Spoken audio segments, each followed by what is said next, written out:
Welcome to my views and news. Three news stories. First one is from the Oromia region of Ethiopia, where 20 cement factory workers have been kidnapped. In December, I did some videos about kidnappings of the same cement factory workers.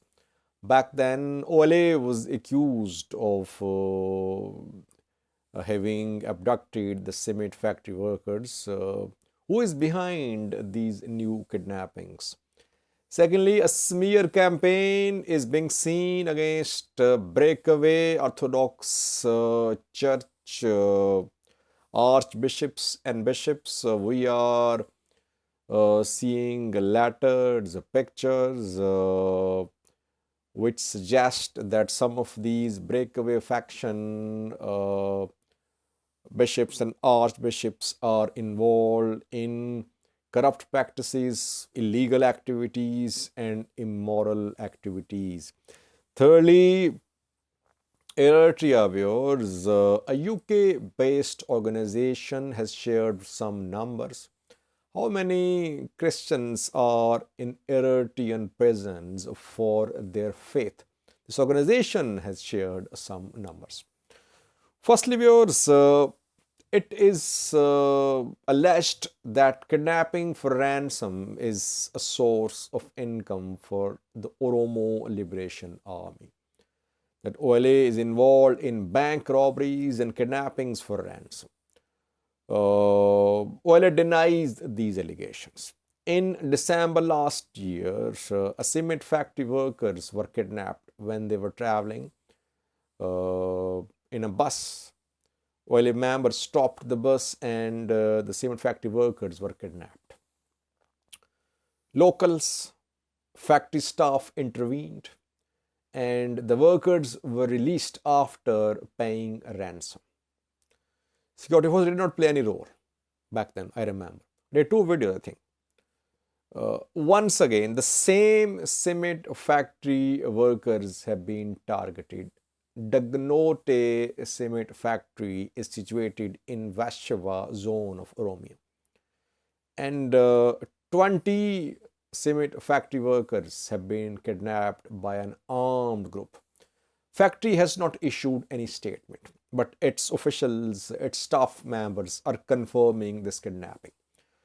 Factory did not name any group last time too. Why? Because it was scared, it is scared, it cannot afford to name OLA or any other armed faction. Otherwise, there could be more attacks, more such kidnappings of factory workers, factory staff. That is why the factory has not shared the name of the group. But fingers are again being pointed towards the Oromo Liberation Army. OLA always denies these allegations. OLA said there are several other armed factions, some backed by Oromia regional government, some militias backed by the government. They are involved in these activities. But a criminal group cannot carry out such kidnappings for ransom involving dozens of people who have been kidnapped. Obviously, there is an armed, organized group behind these kidnappings.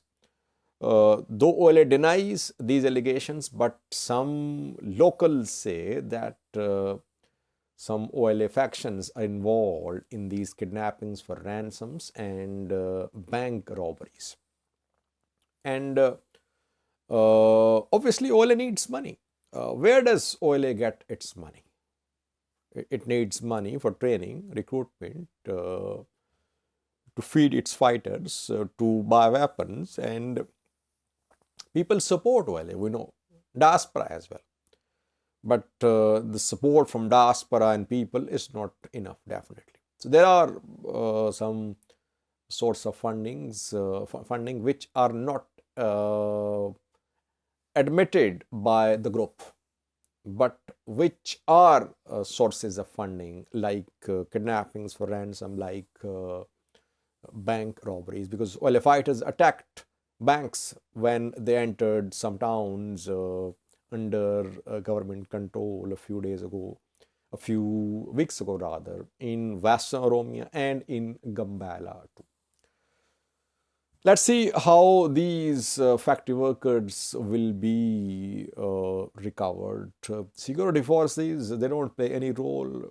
Locals play the role of go-between between OLA and families, relatives, and factory staff. Ransom is paid. That is how these abductees are released mostly. Secondly, a smear campaign is underway against breakaway faction of Orthodox Church. People say, Sajid, don't call it splinter group, breakaway group, dissidents. What should I call them? Because main church is led by Abune Matthias. This is a new faction, breakaway faction, splinter faction. Can it survive as a group? That remains to be seen. So we'll have to wait. Can it establish itself as a parallel church in Ethiopia? Time will tell. So far, it's a breakaway faction. Now, when the three archbishops made appointments of 26 bishops, after that we saw a smear campaign. And some of these allegations could be true. Like a letter was shared about Amone S. Votios, one of the three archbishops who split with Orthodox Church. It was alleged that years ago he was involved in sexual misconduct in the US. The letter was there for years, but no action was taken against him. Now, when he is part of this breakaway faction, we are seeing this letter being shared in social media. Secondly, we saw pictures of Abune Sarios, that he is married. He has a son, which is a violation of Orthodox Church law. And now, some pictures of ID card, letters are being shared about an appointee. He is one of 25 appointees who has been appointed by the trio, breakaway trio. His name is Getahun Morkel. It is being alleged that he is not a Christian. He is actually a Protestant. And he was expelled from a church, from a Warada church, Orthodox church, for corrupt practices, for money embezzlement. And now he is being appointed. He has been appointed. So you'll keep on seeing this campaign, smear campaign, against each other. The two sides will try to discredit each other. Meanwhile, I think Vallega is being, it has been chosen by this breakaway faction as its base. Because first main appointment is of Abune Gabriel.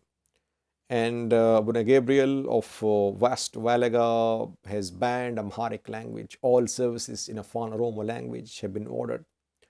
Abune Sarios and others, they have visited to West Vallega reportedly. They were warmly welcomed in Dembidolo.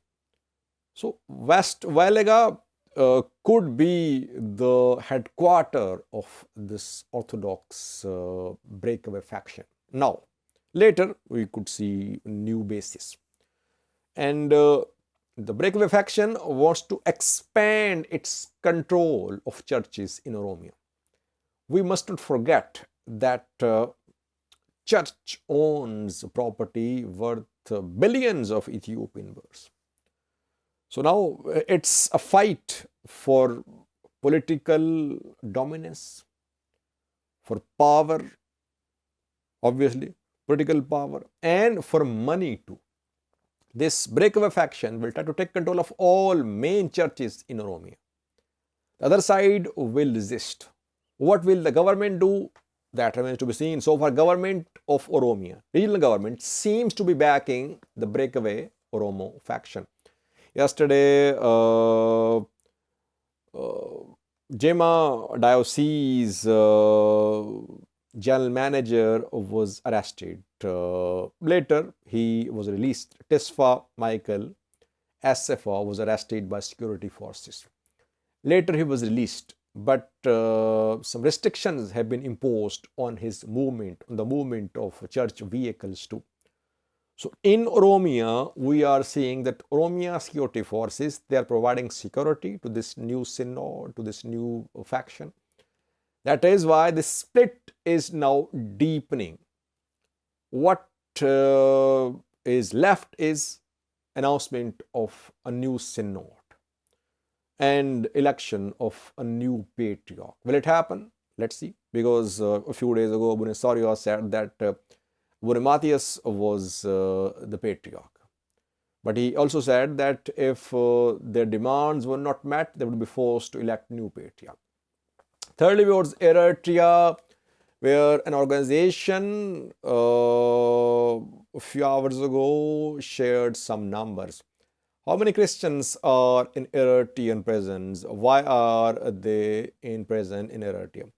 Release International is a UK-based organization, and one of its partners claims that more than 400 Christians are in Eritrean prisons, and this campaign of arrests of Christians has intensified in recent months.